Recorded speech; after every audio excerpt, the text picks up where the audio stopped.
Hi guys, movies update के एक और एपिसोड में आप सभी का स्वागत है। तो सुपेरियर आयरन मैन के रूमर मैं बहुत दिनों से देते आ रहा हूँ, पर एक्चुअली सब थ्योरी या फिर रेमर था, लेकिन ऑफिशियल कंफर्मेशन स्टूडियो की तरफ से नहीं आया था। वैसे कंफर्मेशन तो अभी नहीं है, पर अब जो डिटेल आया है उससे 100% सुपेरियर आयरन मैन के कैमियोज डॉक्टर स्ट्रेंज की इस मूवी में कन्फर्म होता दिख रहा है, क्योंकि ये डिटेल किसी भी सोर्स ने नहीं दिया है, बल्कि डॉक्टर स्ट्रेंज 2 के टीवी स्पोर्ट से निकल के आया है, जिसे मैं इस वीडियो में एक्सप्लेन करूँगा। और ये एक्सप्लेनेशन कहीं ना कहीं मेरे थ्योरी को सही साबित कर रहा है, जिसे मैं पहले भी आप लोग को बता चुका हूँ, लेकिन फिर भी मैं उसमें कुछ चेंजेस करके उसे शॉर्ट में एक्सप्लेन करने की कोशिश करूँगा जो आपको पसंद आएगा। तो चलिए विदाउट इन्वेस्टिंग अ टाइम सीधे टॉपिक पर बात करते हैं। तो 13 अप्रैल को मार्वल स्टूडियो की तरफ से एक brand new TV spot release हुआ था, जिसमें हमें कुछ एक्स्ट्रा सीन देखने को मिला। लाइक इस सीन को ही ले सकते हो जिसमें वांडा इल्यूमिनाटी बेस में तबाही मचा रही है। वैसे अगर आप इस टीवी स्पॉट का ब्रेकडाउन देखना चाहते हो तो फिर डिस्क्रिप्शन में एक लिंक मिल जाएगा, तो आप जाकर चेकआउट कर सकते हो। और उसी टीवी स्पॉट में एक सीन एक अलग यूनिवर्स का था, जिसमें इल्यूमिनाटी टीम एग्जिस्ट करते हैं, और उस यूनिवर्स में आप जो ये टावर देख रहे हो वो सुपेरियर आयरन मैन का है। जी हाँ, मैं इस बात को लेकर कन्फर्म हूँ, क्योंकि कॉमिक बुक देखा जाए तो स्टार्क टावर का स्ट्रक्चर डिफरेंट रहा है, लेकिन अल्टरनेट यूनिवर्स में एक टावर ऐसा भी था जिसे आप अभी स्क्रीन पर देख रहे होंगे। तो अगर आप इस टावर को इस यूनिवर्स के टावर से मिलाओगे तो दोनों ऑलमोस्ट सिमिलर है।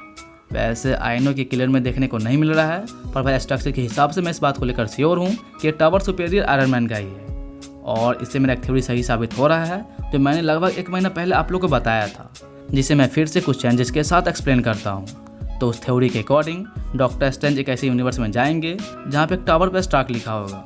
तो वो सोचेंगे कि शायद टोनी का कोई वेरिएंट हो, और शायद टोनी ही उनकी प्रॉब्लम को समझ सकता है और उसकी मदद भी कर सकता है। तो इसी वजह से डॉक्टर स्ट्रेंज उस स्टार्क टावर के नज़दीक जाएंगे, तो उन्हें अल्ट्रॉन बॉट्स गेट पर ही रोक कर पूछेंगे कि हे मैन, तुम किससे मिलने आए हो। तो डॉक्टर स्ट्रेंज कहेंगे कि मुझे स्टार्क से मिलना है, जिसके बाद सेंटिनल फिर से कहेंगे कि क्यों। तो यहाँ पे डॉक्टर स्ट्रेंज कुछ भी नहीं कहेंगे, जिसके बाद अल्ट्रॉन सेंटिनल डिसाइड करेंगे कि इसे स्टार्क से मिला दिया जाए।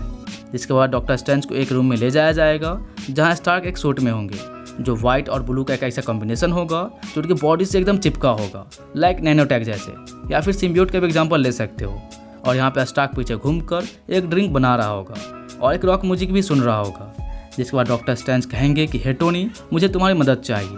और यहाँ पे स्टार्क का रिप्लाई आएगा कि हु इज टोनी, यहाँ कोई टोनी नहीं है, मैं हूँ एंथनी स्टार्क। जिसके बाद स्टार्क फिर से कहेगा कि क्या तुम मल्टीवर्स से आए हो। जिसके बाद डॉक्टर स्ट्रेंज कहेंगे कि what you know about the multiverse, मतलब मल्टीवर्स के बारे में तुम क्या जानते हो। तो फिर एंथनी स्टार्क कहेगा कि सब कुछ जो ज़रूरी है, और फिर वो अल्ट्रॉन बॉट्स को ऑर्डर देगा कि इसे काउंसिल में पेश करो, वहीं इसका फैसला होगा। जिसके बाद एक बॉट्स उड़ते हुए आएगा और डॉक्टर स्ट्रेंज को एक पंच में ही बेहोश कर देगा। जिसके बाद वो सीधे एक बॉक्स में उठेंगे, और उनके पास यहाँ पे क्लॉक ऑफ लेविटेशन भी नहीं होगा, और न ही मैजिकल रिंग, और आइज ऑफ अगामोटो भी नहीं। और जब डॉक्टर स्ट्रेंज उठेंगे तो दूसरी तरफ एक बॉक्स में अमेरिका सावेज बंद होगी। जिसके बाद दोनों के बीच एक छोटा सा कन्वर्जेशन होगा, जिसे आप इस पिक्चर में भी नोटिस कर पा रहे होंगे। और जब डॉक्टर स्ट्रेंज को फाइनली इस बॉक्स से निकाल कर अल्ट्रॉन सेंटिनल काउंसिल में पेश करने जा रहा होगा, जिसके सामने यहाँ पे एंथनी स्टार्क भी चल रहा होगा। और वैसे मैं एक बात क्लियर कर दूं कि अब तक एंथनी स्टार्क वॉइस ओवर करते ही दिखे हैं, न कि इनका फेस दिखा है। और एंथनी स्टार्क और सुपेरियर आयरन मैन दोनों सेम ही हैं, क्योंकि एंथनी स्टार्क ही आगे जाकर आयरन मैन का सुप्रीम वर्जन बनता है। और जब doctor strange finally illuminati council में पेश होंगे, तो सामने 6 चेयर होगा, जिसमें से कुछ चेयर खाली होगा, मतलब कुछ मेंबर यहाँ पे मिसिंग होंगे।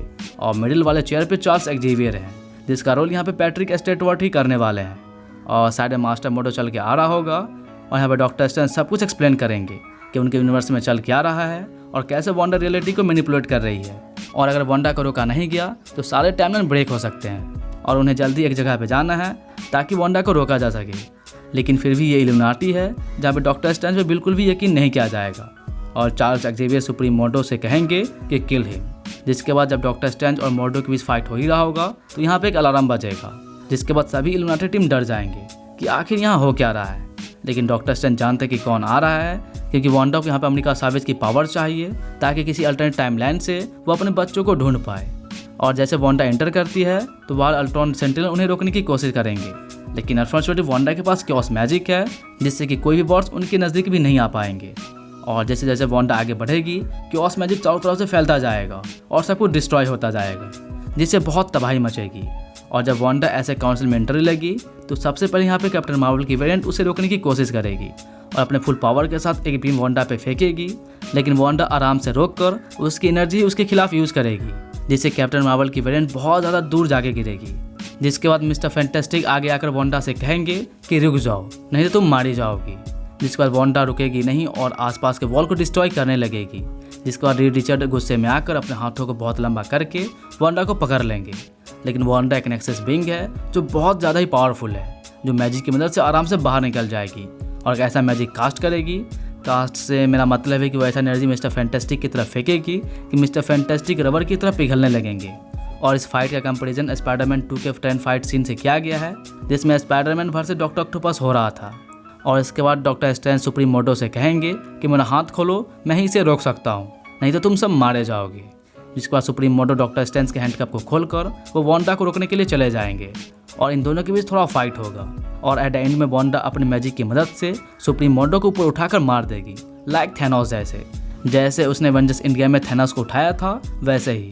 और सेम उसने एवेंजर्स इन्फिनिटी वॉर में ही मशीन को उठाकर नताशा और बहुत सारे लोगों को बचाई थी। लेकिन इस बार वो सेम सीन में ही वो सुप्रीम मोटो को उठाकर मार देगी। और फिर उसके बाद चार्ल्स एक्जेवियर उन्हें रोकने की कोशिश करेंगे। और कैसे चार्ल्स एक्जेवियर और वांडा के बीच फाइट होगा उसे मैं किसी अलग वीडियोज़ में एक्सप्लेन करूँगा। और वांडा किस तरह से तबाही मचाएगी उसे भी, क्योंकि ये वीडियो ऑलरेडी 5 मिनट का हो चुका है।